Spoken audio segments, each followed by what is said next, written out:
મને bus stand ઉપરથી ઘરે મૂકવા આવ્યો.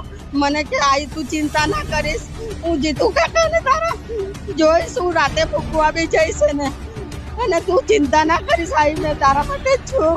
મને ઘણી વસ્તુ એને બોલી રાતે કે તું જરાક બી ચિંતા ના કરીશ, કે હું તારા માટે બેઠો છું. 8:30 પોણા ઘરે મૂકવા આવ્યો તો હાઉસિંગમાં 8:30 વાગે 8:30 વાગે. મને તો આવડે સવારે 6 વાગે જાણ થઈ. હા, કશું જ નતું. ભગવાન જેવો છોકરો હતો, કશું જ કોના જોડે અદાવત નથી એની, કશું જ નહીં. એ કોઈને જોડે લડે પણ ના, ઓલો લડતા હોય તો એમને છૂટા પાડે, એટલો સરસ છોકરો હતો.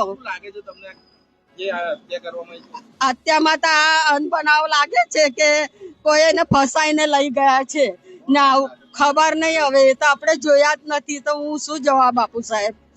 ખાલી એવું લાગે છે કે એને ફસાઈને આ રાતે લઈ ગયા છે, એને ખાધું પીધું બધું કર્યું એને, ને પછી 2 વાગે એના જોડે આ કર્યું. એ પણ હવે એ તો બાજુમાં રહે એટલે આપણાને તો ના ખબર પડે. કોઈ નહીં, એમ માં માનેલી, મારા છોકરાને ભાઈબંધ છે એટલે મેં એને નાનપણથી અમે જોતા હતા એને. મારું નામ શશિકલા અશોકરાવ ભોઈટે, તરસાલી, વિશાલનગર.